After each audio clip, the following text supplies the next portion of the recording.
Olha pessoal, vou fazer uma revisãozinha completa de capacitores. Vou fazer uma questãozinha que até uma colega da outra turma pediu, uma questão bacana para a gente relembrar como pensar. Depois eu vou fazer uma de associação mista de capacitores, que tem série e paralelo junto. E aí vou sugerir um para vocês. A coisa começa com o símbolo, né? Tem que saber reconhecer o capacitor e saber qual é a função de um capacitor. Qual é a função? Armazenar energia elétrica. A diferença da bateria libera essa energia de maneira quase instantânea, não é isso? Bom, se eu pegar esse capacitor e conectar numa bateria, a placa conectada ao polo positivo fica positivamente carregada, a placa conectada ao polo negativo fica negativamente carregada. Depois que eu desconectar a bateria, ele está carregado. E só se eu liberar, né, arrumar um caminho para essas cargas percorrerem, é que elas sairão das placas. Vale lembrar, quando a gente fala da carga de capacitor, a gente está falando da carga de uma das placas só, não das duas. Certo? Porque na verdade o efeito, né, na hora que essas cargas caem sobre algum corpo, o efeito é o efeito equivalente a apenas às cargas de um dos lados, até porque a carga de um lado anula a carga do outro lado, né? Então quando a gente fala que a capacitância é a quantidade de carga dividida pela voltagem, essa quantidade de carga é a quantidade de carga armazenada em uma das placas. Capacitância é quantidade de carga sobre voltagem. Essa fórmula é super perigosa, porque se o cara não pensa um pouquinho, ó, aumenta a voltagem, dá vontade de dizer que a capacitância vai diminuir, né? Mas não vai, ela vai se manter constante. Por que ela vai se manter constante? Porque a carga aumenta proporcionalmente à voltagem. Faz sentido, né? Quanto maior a voltagem que eu aplico no capacitor, mais carga ele acumula. E se eu faço o gráfico da quantidade de carga armazenada em função da voltagem aplicada, o gráfico fica uma linha reta. E adivinha o que eu calculo? área. E se eu calcular a área, o que eu estou calculando, meus amigos?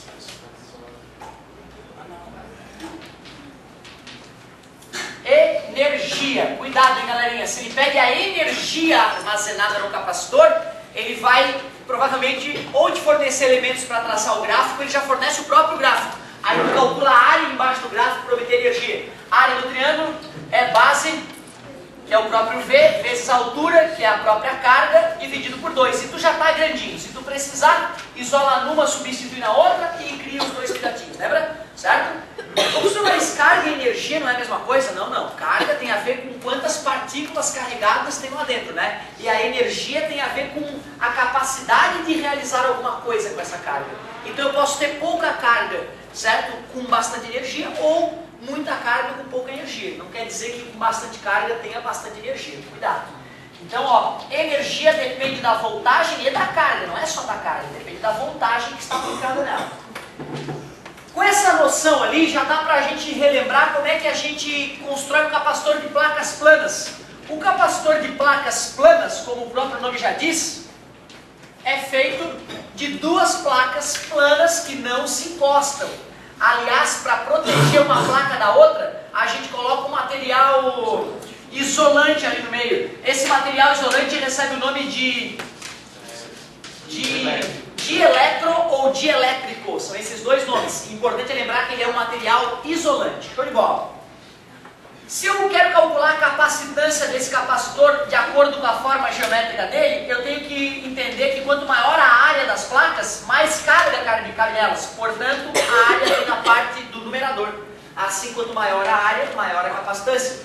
Porém, a distância entre as placas diminuindo, as cargas de uma placa vão atrair mais fortemente as cargas da outra placa. Então, quanto menor a distância, mais cargas são atraídas para as placas. Menor a distância, maior a força elétrica envolvida, né?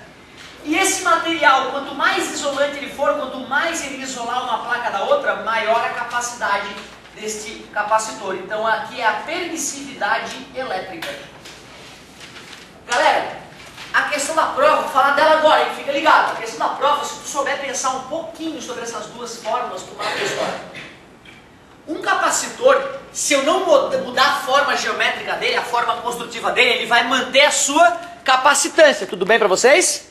Porém, se eu modificar a forma construtiva dele, ele vai alterar a sua capacitância. Por exemplo, se eu aproximo as placas, o que acontece com a capacitância? Esse número diminui, esse cara aumenta, né? Certo? E se a voltagem aplicada no capacitor se mantém, a mesma bateria, e a capacitância aumentou, o que acontece com a carga? Se esse número é constante e esse aumentou, para a igualdade continuar tem que aumentar também, né? Então tu vê, se eu tenho um capacitor conectado numa bateria e começo a aproximar as placas, começa a entrar mais carga, não é isso? Certo? Automaticamente, se eu começo a afastar as placas, carga começa a sair das placas, não é isso? Beleza? Agora cuidado, gente, tem carga atravessando de um lado para o outro? Nunca, porque se atravessar queimou o capacitor, joga fora e compra outro, beleza? Mas pode sim entrar ou sair carga pelas placas, não é isso? Outra, imagina um capacitor que eu posso ir aumentando a área da placa. Se eu aumentar a área da placa, o que acontece com a capacitância? Aumenta. O que acontece com a carga armazenada, mantendo a voltagem? Aumenta, vamos ver, se esse número aumenta, esse aumenta, sem dúvida. Se esse número está aumentando e a voltagem é a mesma, isso só é explicado. Se esse número está aumentando, perdão, né? Se a capacitância está aumentando e a voltagem é a mesma, automaticamente a carga está aumentando. Então está chegando carga nas placas, tudo bem? Se a área quebrou, caiu ali um pedaço de material, quebrou a pontinha da placa, o que acontece com a capacitância?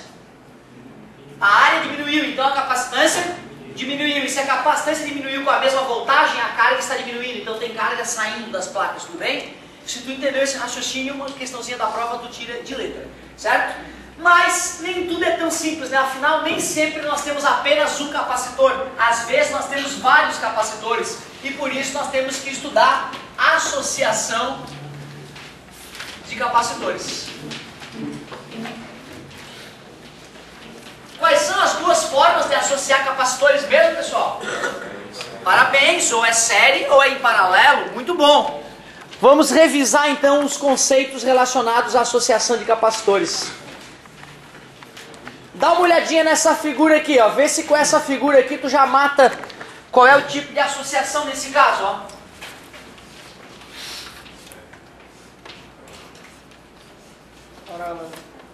É isso?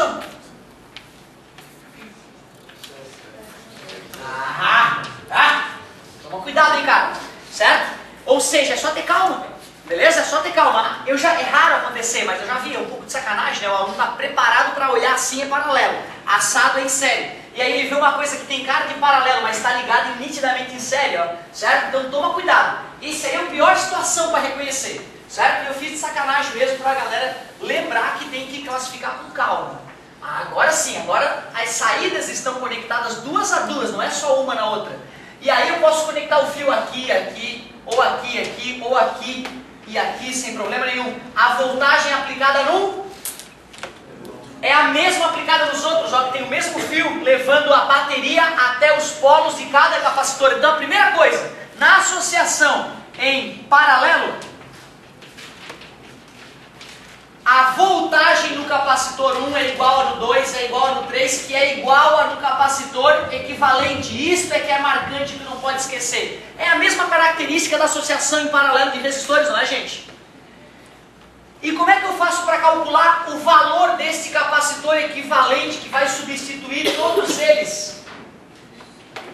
É só somar, cuidado, antes quando eram resistores, era a soma dos inversos, certo? Agora ficou gostoso trabalhar em paralelo, porque é só somar que tu já tem um capacitor equivalente. Nada demais.